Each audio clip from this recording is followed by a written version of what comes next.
Hey guys, what's up? It's KD, and I don't want to take up too much of your time tonight, but I wanted to fill you in on something that I thought was pretty cool. So, this month, November 2021, on the 30th of this month,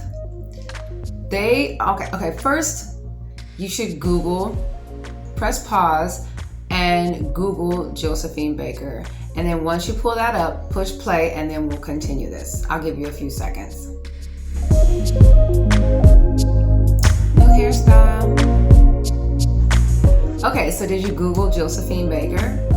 Right, some of you may already know who she is, but just to give you a little background on who she is from my knowledge, Josephine Baker was an actress, singer, performer from America. She was African American. She was from St. Louis, and Josephine left America, came to France, and fell in love with the place, ended up staying here, becoming a citizen, marrying a few times. She just did extremely well, but one of the things that she was initially running from or leaving, trying to remove herself from, was the horrible racist climate in America at that time, back in the 60s. I believe she died in 1975, April of 1975. But anyway, her documentary, her story is amazing. If you can find something on YouTube or anywhere online about Josephine Baker, her story is quite amazing. Anyways, this is the cool part. So, like I said, she died in 1975, I believe, I'm pretty sure. And this month in France, November 30th, they are going to be honoring her with placing her remains in a very, very prestigious location here in France. It's called the Pantheon, and it's a mausoleum, and it's literally only the only people who lie and rest in this place are just like very significant figures to the French history, to the culture. And currently her remains are in Monaco, which is so fabulous. Monaco is one of the wealthiest cities in the world. Monaco was a city in France, but then they seceded. There I go again with these words. Succeeded. Anyways, they separated and became their own country. If you Google it, I believe the average annual income per individual in Monaco is like $278,000 a year. And you have to be accepted to live in Monaco. You can't just move there. Also, if you can get your hands on a Monaco license plate, you're like top. That's like a major symbol here, is to have like Monaco license plates. It's almost like in Dubai. I don't know if you know this, but in Dubai, this is crazy. In Dubai, the smaller the number on your license plate, the more power, or the more it's like a level of success. It's a level of wealth. So, for instance, right, there's someone who has a license plate with just the number 1 on it, and you can sell that license plate for $1 million, probably more than that. So it's like there's somebody with just the number 2 on their license plate. So the fewer numbers, clearly, I mean, I guess it would be 0 would be the smallest number, but when I was given the information, the example that they used was like the number 1, like that's the most expensive license plate in Dubai. And I believe it belongs to one of the royal figures there. But so that's kind of like how it is in France to have Monaco license plates. Like, it's just immediately you're just attached to a life of success and wealth and things like that. I had a car here, one of my first cars, and I had Corsica plates. which I had to change because I don't know cars go. But and here in France they have there's numbers. Each region has a number, so your license plate has that number on your license plate. Anyway, this has nothing to do with Josephine Baker, but currently Josephine Baker, her remains are in Monaco. So on the 30th of November, I'm sure they're going to probably move them on like the 29th, but they are literally going to honor her and place her remains in the Pantheon in Paris, the mausoleum. I actually would like to go to this. I do have an appointment that day, so trying to move some things around. But yeah, I just think that's cool because literally she's like the first African American woman. And she did end up receiving French citizenship. When you Google her and you see her story, which is remarkable, she did a lot for the country of France. Now, when you Google Josephine Baker, right, don't let what she did here in France detour you from what she did. Because when I learned of Josephine Baker and her story, it gave me two feelings, right? Because she became famous. She was a dancer, right? She became famous because she went nude. Or it was nude or topless. I believe it was nude. She danced nude. And it was like, and the way she moved and the way she, her personality, she had a very comedic personality. And she used all of that for her gain here in France. But in America, if she would have done here what she did in America, I know for a fact it would have been looked upon as racist and making a mockery and a buffoon of her and things like that. But she loved it. She did a dance where she tied like some bananas around. She was naked and all she wore was like a necklace of real bananas. I believe they were real bananas around her waist. And that became her symbol. And she had an amazing body. Her story is just is incredible. And here in France, I hear a lot of people make comments about how racist France is. And if you don't know, France recently, in the last decade, I believe, became a secular country. So there's no dominant religion here. Like America is a Christian nation. France used to be Catholic, and now they are considered a secular country. So I say that to say, where did I say that? I was trying to explain the racism here in France, right? So it's like people talk about the racism here in France.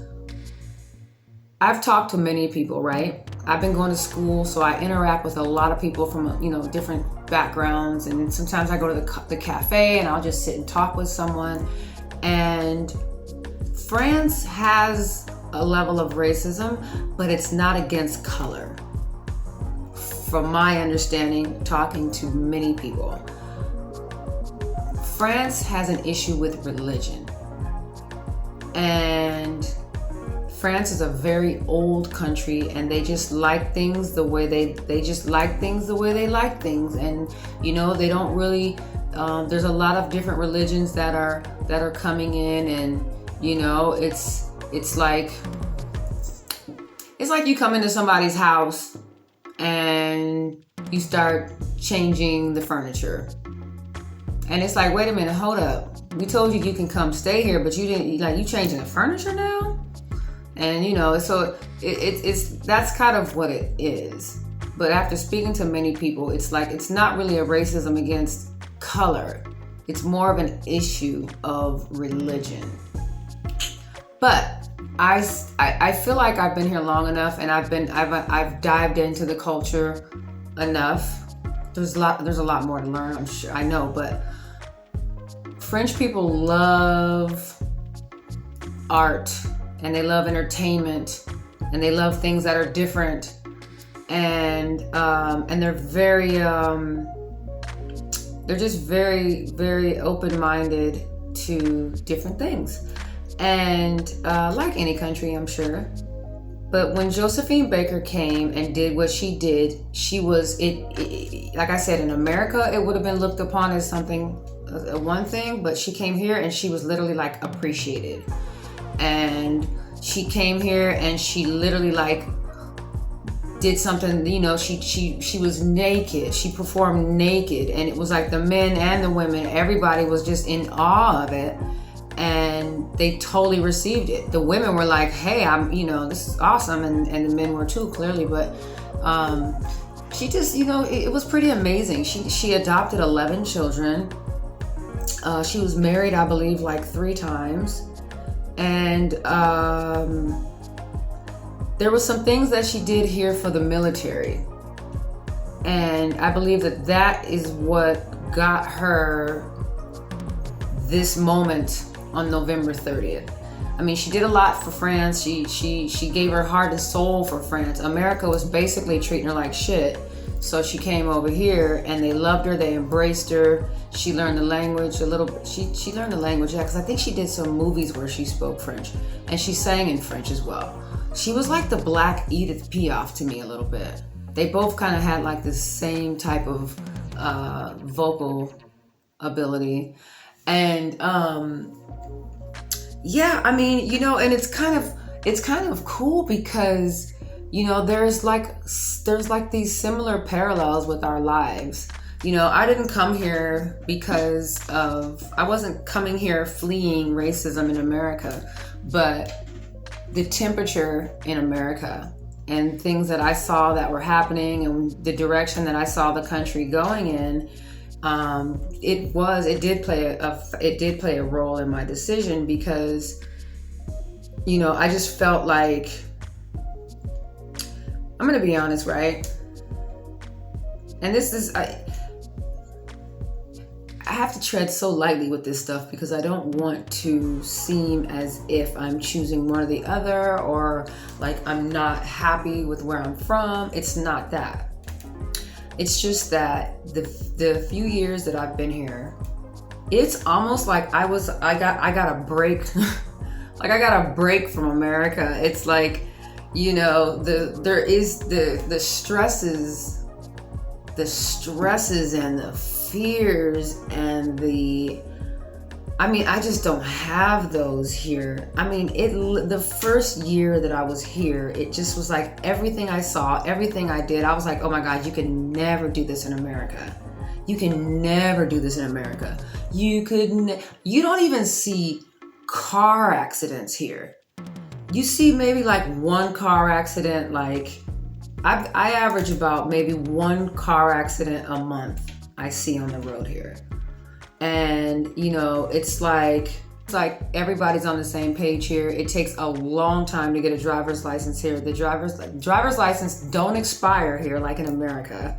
Once you have your driver's license, you have your driver's license. So anyways, you know, there's just, I can see why Josephine Baker really took to this place, into this country. And the people here are amazing. Some people have good experiences, some people have bad. But I think if you come here with an open mind and, you know, just be receptive to the culture and don't try to get here and change and, you know, things like that, you'll have a good experience. This is a wonderful place. There's some issues, yes, but everybody has them. But I'm telling you from my experience, I came here, I feel so safe. I don't worry about half the stuff I used to worry about in America. And I can live here at a much, much lower cost and have a much higher quality of life. The only thing is, to me, is that you don't make the same money here. And that's where you have to try to figure the finagle out. You know, it's like, that's why before COVID, it was awesome because it was like I was working in America, but I was living here. Oh, the days. But now the world has changed. So yeah, November 30th of this month, 2021, Josephine Baker's remains will be moved from Monaco to Paris and will be placed forever in the Pantheon. And I just think that's so awesome. And I think as an American, it is just, it's like when Meghan Markle became part of the royal family in London, in the UK. It's like, these are just moments that you just have to feel proud. And I really think you should Google Josephine Baker and just get into her story. I saw there was like a really good documentary on her on YouTube, and yeah, and that's why, you know, again, I'm going to recommend, even if you don't want to live in another country, like, do a long stay. Don't do like just a holiday. Like, I mean, it's not for everybody, but I'm telling you, as an American, I just think sometimes you need a break. I think we need a break sometime. You know what I mean? It feels good to go somewhere and people just like embrace you. Like it's there's just not that. It's like, as an African American, and I explain this to many people in America, I can't imagine what it's like to be a black man in America. I can only imagine just how that feels. I can only imagine how that feels. I'm not saying I can. My brain, I can't even. But wouldn't it just be nice to live somewhere where you just didn't have all those fears and all those stresses, and at the end of the day you got some some good money in your pocket, and your insurance is covered, and your kids' schooling and your education is covered. I need to do a video on that, because I'm telling you, I don't know why America hasn't figured this shit out. I have no idea. I know that the only downfall to everybody in the country having healthcare, and when they say free healthcare, for what you pay, if you do pay for the healthcare in this country or in these other countries that offer it, it's the same amount of money you use when you go and get your hair done. You know? And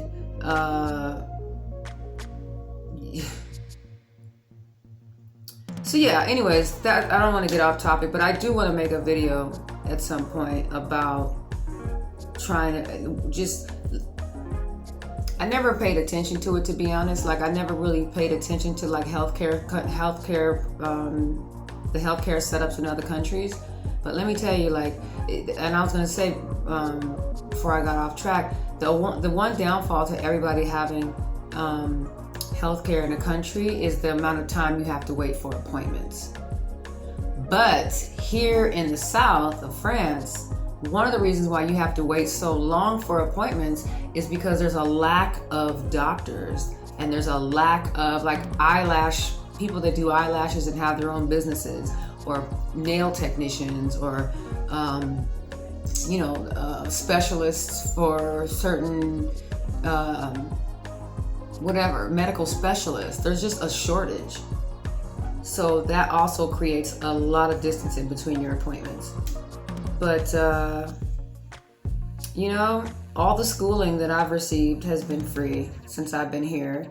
And France is very generous when it comes to giving money away when you try to do the right thing. You know, it's like when you have a baby here, you get a gift from the government for 900 euros, which is about $1,200 US. Me, for going to school to become a citizen, if I continue on to the next level, they'll give me like 600 euros a month, which is like $800 US dollars. But it's like, hey, this is a gift for going to school and trying to become a citizen and, you know, things like that. So I think I'm going to do a video on that. And, you know, I'm not always trying to persuade people to leave their country or to leave America or anything like that. But to be honest, I have learned so much being here that I think that it's really like something that should be shared. And America, I don't know, I really hope one day that we figure out our medical issues. But I tell you, they got it figured out over here. And then the doctors here, it's really crazy because everybody is kind of on the same salaries. You don't see doctors riding around in Rolls Royces or Maseratis and things like that, because a doctor here will make the same amount of money as the manager at the supermarket. Or like, I have a friend who is owns a business spray painting cars, and he built an enormous house up in the mountains. You know, there's a girl she's a manager at Burger King here, and she's building a beautiful house. And I'm just sitting here like, she's the manager at Burger King, and that's what she's working on that? Like, I can go on and on. They don't have the credit score program here. You just need a job and proof of income. It's you know, I have to come back for the holidays, and I'm actually quite nervous, and I don't know why. Like, I'm so nervous to come back home, but that's a whole nother story. So listen, November 30th of this month, 2021. I don't know, you know, I don't know if it's going to be aired anywhere, or I'm sure there'll be some kind of coverage somewhere. But in the meantime, Google Josephine Baker and get into her story. It's quite fascinating. And there's another brother who left the United States and came here and did wonderful things. His name was James Baldwin. So you can Google him also. I mean, I don't know. I'm just really thinking that I'm about to do something really wonderful, really spectacular, because, you know, I don't know, when we leave America and come to France, like, some really awesome things happen. So who knows? I've already shot some music videos here and recorded in some of the studios. So who knows? But anyways, you guys, thank you so much for watching. Don't forget to like this video, and if you haven't subscribed, subscribe, and be sure and follow me on Instagram at TheRealKDAlbert. Yeah, and head on over to roselandrecords.com. I've got some cool stuff over there. I got some photos of me and some celebrities, some merchandise, music, all kind of cool stuff. So once again, you guys, thank you so much for watching, and I'll see you on the next clip. Peace out.